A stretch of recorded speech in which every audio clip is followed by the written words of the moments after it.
Então, agora, para a gente complementar aquela parte que ficou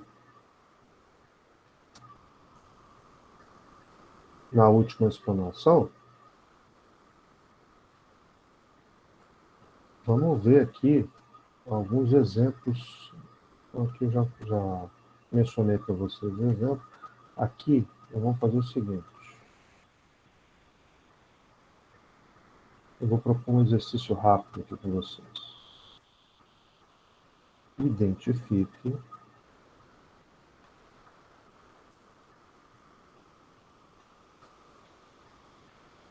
ácidos e bases de Lewis. Aí eu vou colocar algumas alternativas aqui. AlCl3, letra B, BeH2, letra C, H2O, letra D, PH3, letra E, NH3. Nossa, é a pontinha que não tem atrás. Na frente.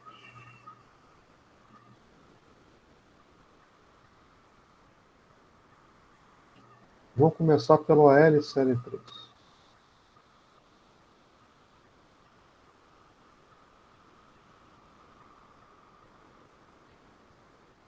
Muita gente pensa que o AlCl3 é uma substância iônica. Por quê? Porque tem um metal ligado a um ametal. Não é iônico. É uma exceção. Qual a estrutura do AlCl3, professor? A estrutura é essa aqui.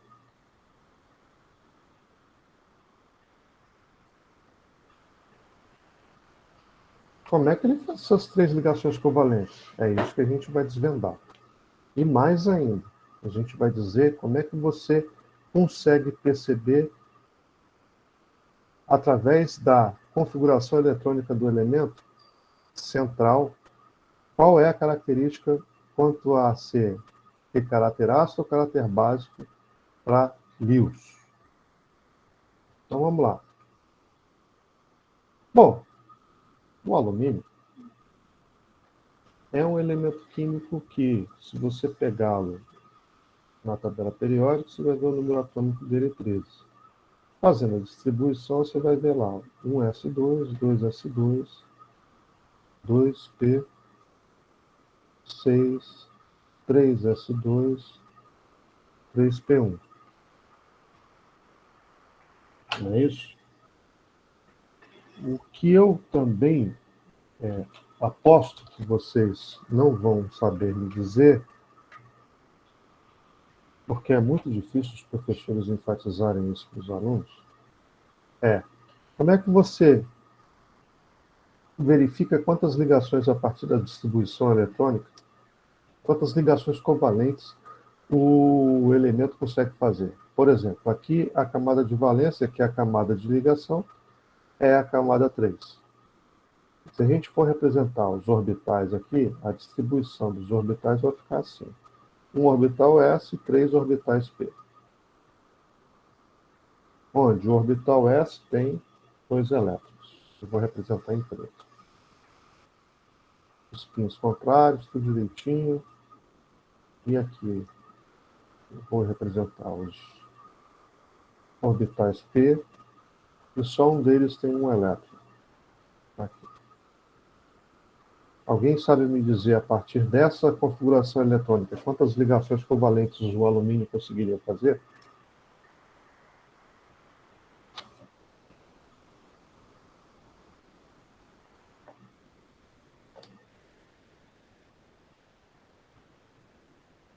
Ninguém falou nada, é porque ninguém quer chutar. Ou ninguém, a princípio, sabe responder essa pergunta, né? Então vamos aprender a responder.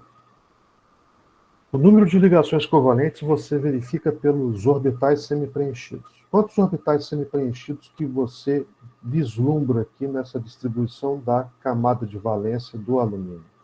Somente um, professor. Então, a priori, ele poderia fazer somente uma ligação covalente. Ocorre que aqui nós estamos fazendo uma, duas, três covalentes. E essa substância existe, ela é comprovada a partir de análises químicas instrumentais. Então, esse composto existe. Como que é possível o alumínio fazer essas três ligações? Ele faz assim como o carbono faz quatro ligações. Você não pode esquecer que o carbono, sendo o elemento de número atômico 12, ele também não pode fazer, pela sua distribuição,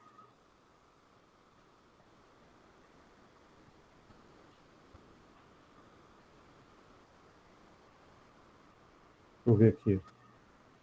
Não, que número atômico 12, número atômico 6.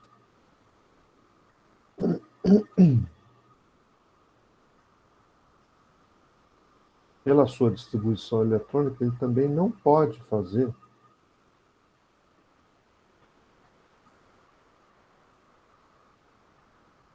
quatro ligações. Mas na química orgânica, você trabalha o tempo inteiro com ele, fazendo quatro ligações.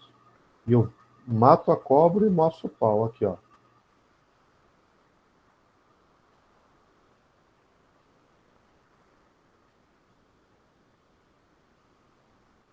Quantas ligações o carbono conseguiria fazer pela sua distribuição normal? Duas. Mas aí você aprendeu que faz hibridação, não é? Aqui também no alumínio ele vai ter que fazer hibridação. Então, esse elétron daqui, ó, migra para esse orbital aqui, e aí nós formamos, no estado intermediário, três orbitais híbridos, com um elétron em cada orbital. Ou seja, eu tinha aqui um orbital S com dois elétrons e três orbitais P, mas somente um deles que tinha um elétron. Certo? Mas os três aqui são orbitais P. Px, Py, Pz. É o apelido que eles recebem, em função da sua posição no, no diagrama ternário. Esse não é alvo da nossa explicação hoje. Bom, veja,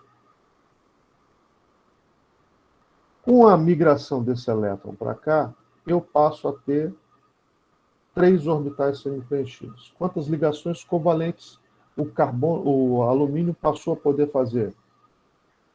Três. Três. Mas percebam, tem um orbital aqui que vai sobrar. Concorda comigo? Esse orbital que sobrou, ele pode receber quantos elétrons? Dois. Toda vez que um elemento, mesmo fazendo hibridação, ele tenha orbitais vazios que podem receber pares eletrônicos, significa que essa substância, a priori, é uma substância que é caracterizada como ácido de Lewis. Por que, professor? Porque o ácido não é a substância que vai receber um par de elétrons? Então, essa substância tem que ter espaço para receber esse par eletrônico. Entenderam onde que eu quis chegar? Então percebam, será que o CH4 tem essa mesma característica? É isso que a gente vai ver agora. Migrou o elétron para cá. Quantos orbitais híbridos vão existir para o caso do carbono aqui? Hibridação sp3. Aqui vai ser sp2. Por isso que a geometria é trigonal plana. Ó. Vamos colocar a cor preta aqui dos elétrons. Um, 2, 3, 4. Quantas ligações covalentes simples ele vai poder fazer? 1, 2, 3, 4. Aqui estão as 4 ligações, CH4. Eu pergunto a vocês, algum dos orbitais sobrou vazio? Dá para afirmar que a mesma característica que o AlCl3 tem, o CH4 tem? Não. Então, como o ácido de Lewis, é só o AlCl3. Vejamos a outra substância que foi proposta. Então, isso aqui é um ácido. Para Lewis. BeH2.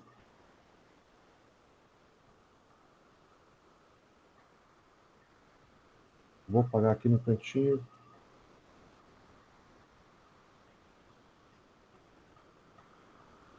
Vamos colocar aqui.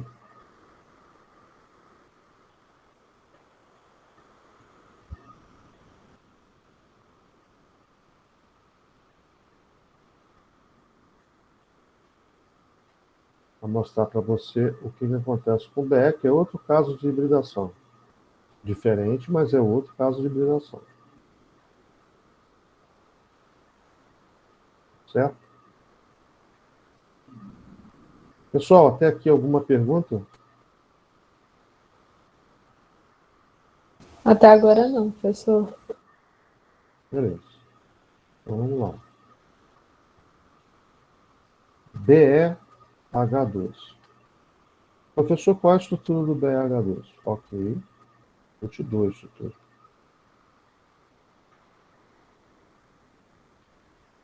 Qual o número atômico do berílio, professor? Aqui não é iônica? Não, não é iônica. 1s2, 2s2. Só? Aonde que ele faz as covalentes? Tem que ter hibridação. Qual o próximo orbital que viria se tivesse elétron? 2p. Ele chama esse 2p para fazer a hibridação. Então, ó, pega a camada de valência. Tinha 2 elétrons. Aqui no orbital 2p, a priori vai vir vazio. Mas quantos elétrons vão migrar? Migrou. Então, orbital híbrido. Por que híbrido, professor? Mistura. Eu sou um híbrido do meu pai com minha mãe. Você é um híbrido do seu pai com sua mãe. Então, ó, misturou um S com um orbital P. Que hibridação é essa? Eu formo 2 orbitais híbridos do tipo sp. Mas vão sobrar 2 vazios, você notou?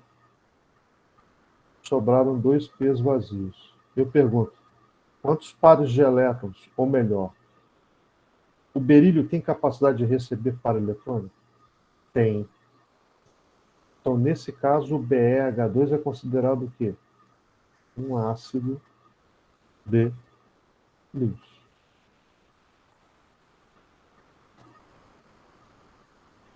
Também é ácido. Vejamos o caso da água. A gente consegue fazer aqui mesmo. A água tem essa estrutura aqui. Não sofre hibridação não, pessoal. Número atômico 8, olha só. 1s2, 2s2, 2p4. Certo?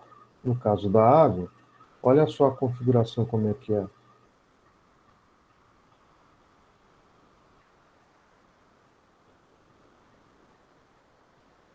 Um, 2, 3, 4.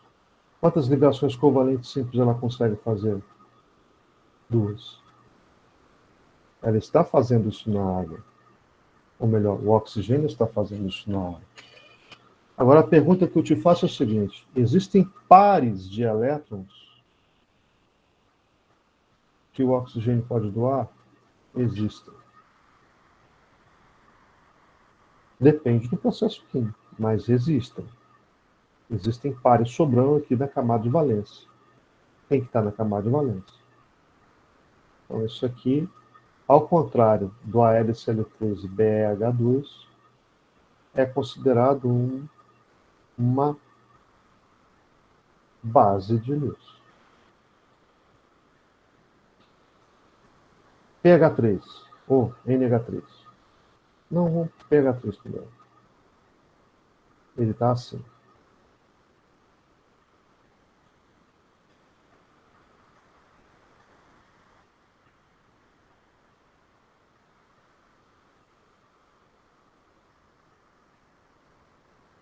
Um, dois, três.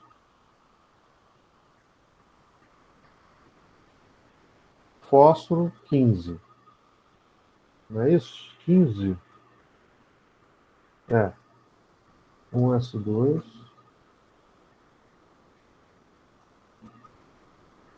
2s2. 2p6. 3s2. 3p3. Quantas ligações covalentes ele consegue fazer? Vamos representar aqui embaixo.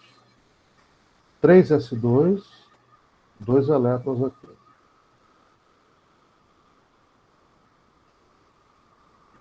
3p3. 1, 2, 3. Vou aumentar aqui para melhorar a resolução para vocês verem com mais nitidez. Olha a característica do fósforo aqui, pessoal. Quantas ligações covalentes ele consegue fazer? 1, 2, 3. Ele faz aqui no pH3, ó. Correto? Ele faz aqui no pH3. Mas eu pergunto, tem elétron, par de elétrons sobrando para doar? Tem. Então ele também é o quê? Uma base de luz. Adivinhe o que o NH3 da mesma família será em relação ao pH3? O NH3 vai ser a mesma coisa. Porque o NH3 tem essa mesma estrutura.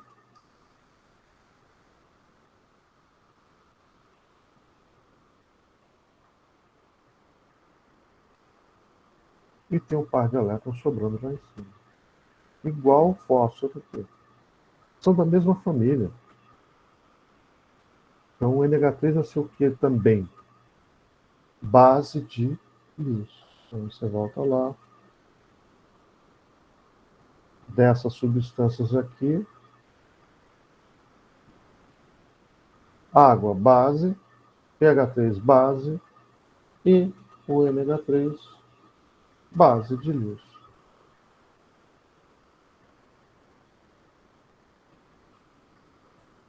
Perguntas, pessoal? Por mim, não, professor. Entendido, compreendido como que você faz para descobrir a predisposição de uma substância a ser ácido ou base de luz? Isso pode cair no Enem, tá? Muito bem. Mas para que a gente trabalha isso? A gente trabalha para a gente fundamentar, né, as reações químicas orgânicas. Dentro do universo das reações orgânicas, a gente já viu as reações de oxidação, mas existem também as outras reações orgânicas que precisam ser vistas. E eu preciso de uma base, que é como que as reações podem se processar. Então, essa base pressupõe o preparo de reagentes. E é através do preparo de reagentes que eu vislumbro, vamos dizer assim, se a reação química vai precisar de calor, vai precisar de catalisador, ou vai precisar de alguma característica especial para que ela ocorra. Então, veja, as cisões podem ser homolítica e heterolítica. Homo igual, hétero diferente. Lítico, quebra. Quebra por igual. Quebra em partes diferentes.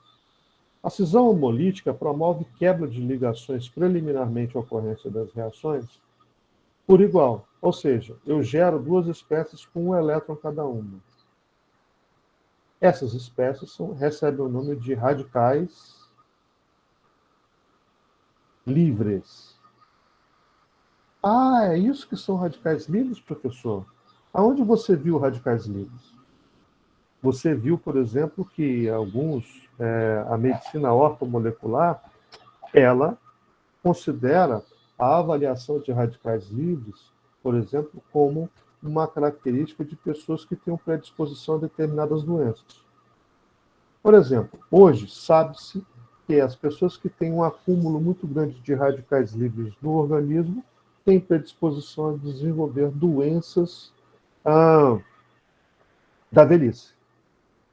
As doenças da velhice estão ligadas à concentração robusta de radicais livres no sangue. Qual é a causa disso? Bom, observe, por exemplo, a vida de um pescador.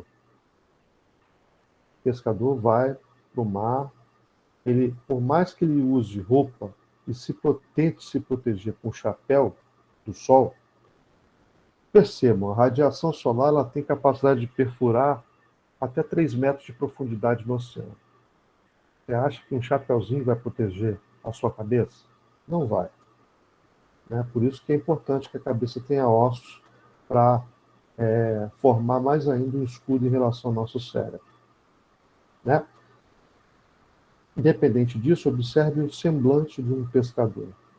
Muitos pescadores têm 40 anos, mas têm um semblante de 70. Por quê? Porque a parte da cabeça que recebe maior insolação, ela está mais submetida, vamos dizer assim, à radiação solar. O que a radiação solar em excesso faz? Ela deixa moreninha, deixa com marquinha.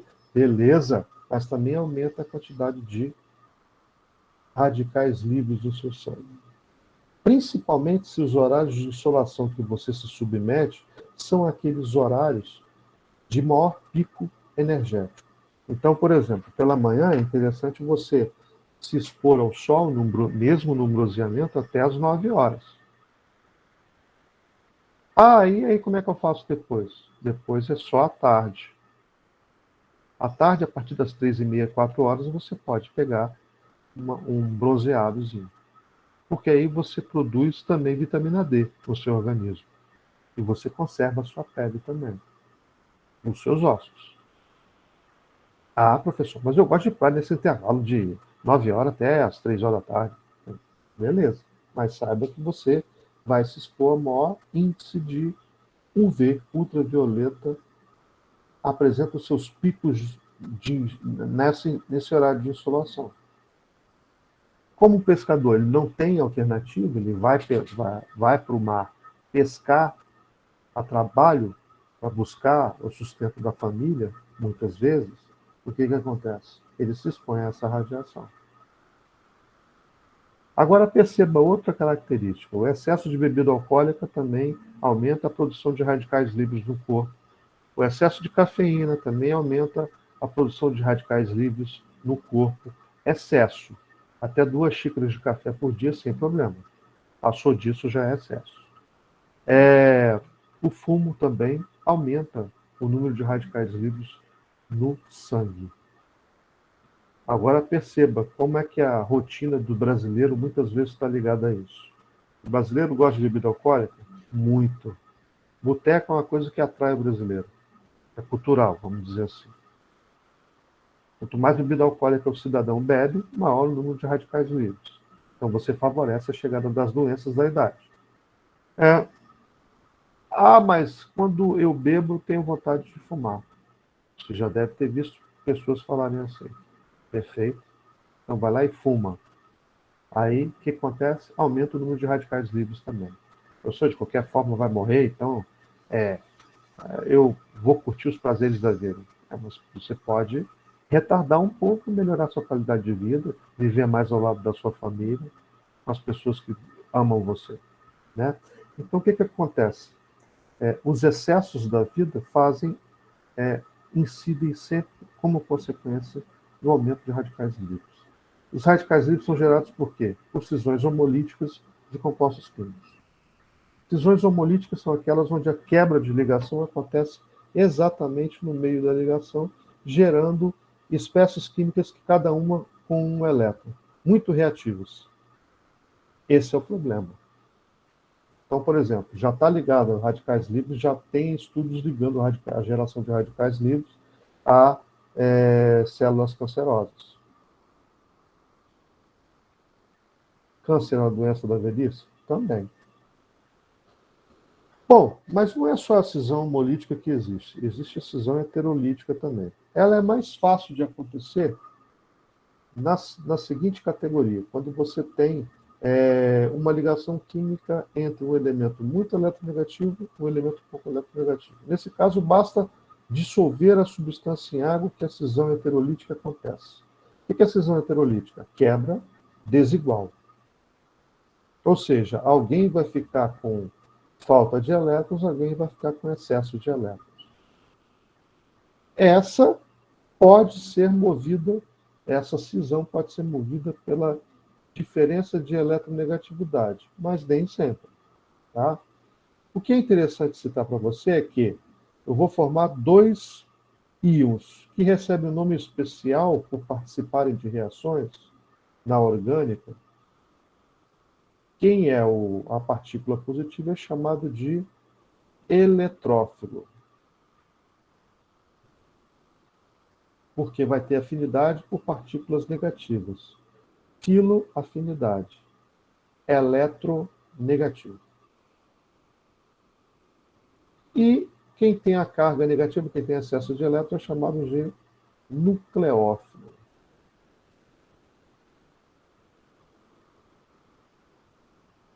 O nucleófilo é aquela partícula gerada que tem afinidade por partículas positivas. É chamado de nucleófilo. Então, sempre na cisão heterolítica, eu gero um eletrófilo e um nucleófilo.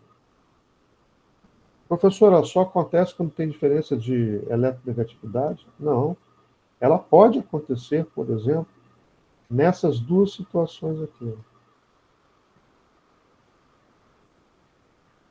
Pode quebrar desigualmente, mas eu preciso de energia para que isso aconteça. Ela pode acontecer aqui também com catalisador e temperatura alta. Ó, eu posso fazer isso. E aí eu vou gerar aqui o quê? Um Cl positivo e um cloro com excesso de partículas negativas. Nesse caso, eu vou ter um eletrófilo, Cl positivo,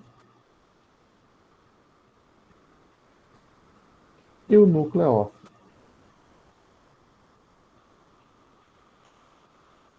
Da mesma forma aqui. Só que aqui eu vou ter um hidreto são partículas extremamente reativas. Por quê? São processos que acontecem antes da reação começar, mas que são decisivos para definir a velocidade da reação. E eu consigo fazer surgir um Cl positivo. Não preciso nem dizer que essas partículas existem no meio reacional. Então, a cisão heterolítica gera eletrófilo e nucleófilo. A cisão homolítica gera radicais livres. Quais são piores, quais são mais reativos? Bom, as partículas carregadas com sinal, elas são mais reativas. Mas os radicais livres não são menos reativos. Uma amostra disso são as consequências que o ser humano próprio vive em função do acúmulo de radicais livres no sangue. É um grande exemplo disso. Pessoal, entenderam o que são cisões? Então, por hoje, a gente fecha nesse conteúdo aqui. Certo? Eu vou lançar para vocês 3 listas de exercícios valendo cada uma 5 pontos. Eu vou dar um prazo cavalar, ou seja, vou colocar até 30 de janeiro para que você possa fazer essas listas aí com calma. Durante as férias, o professor não vai viajar, o professor vai estar em casa, vai estar cuidando da sua família e vai estar à disposição para te atender. Então, tendo dúvida, eu quero que você me procure. E mais, eu quero que vocês façam esses exercícios em duplas, trios. para pensar junto. Tá certo? Tendo dúvidas, me procure. Se eu não puder responder de imediato, vou responder o mais rápido possível, assim que eu puder. Beleza? E eu vou procurar ser o mais breve possível para você ter suas dúvidas retiradas. Alguma pergunta?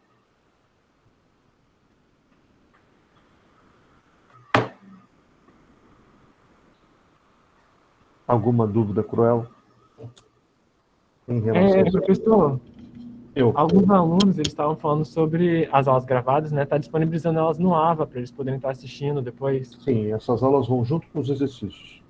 Mais bom. um material escrito para vocês estudarem. Aham. Tudo bem, obrigado. Tá bom? Pessoal, tudo bem então? Alguma pergunta? Nenhuma? Ninguém aqui da sala tem pergunta não, tudo certo. Beleza.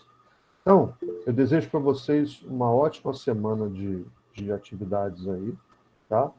E para essa semana já deve ter lista e deve ter todos os materiais e aulas disponíveis para vocês, finalmente. Tá bom? Fiquem com Deus aí. Ótima semana para vocês. Beijo no coração aí. Qualquer coisa, mandem mensagem para mim, tá? Todos aqueles que estão me procurando, eu estou procurando atender, independente do assunto. Às vezes o assunto é acadêmico, é assunto de pontuação. Eu estou buscando, se for referente às atividades da Silvia, o contato com ela direto. Tá bom? Eu entendo que a recuperação dos pontos dela, ela que tem que fazer. Né? Eu já conversei com ela a respeito disso, não vou invadir esse espaço dela. Tá bom, professor. Boa semana. Vocês também, tudo de bom. Tchau, pessoal. Bom dia. Igualmente, bom dia.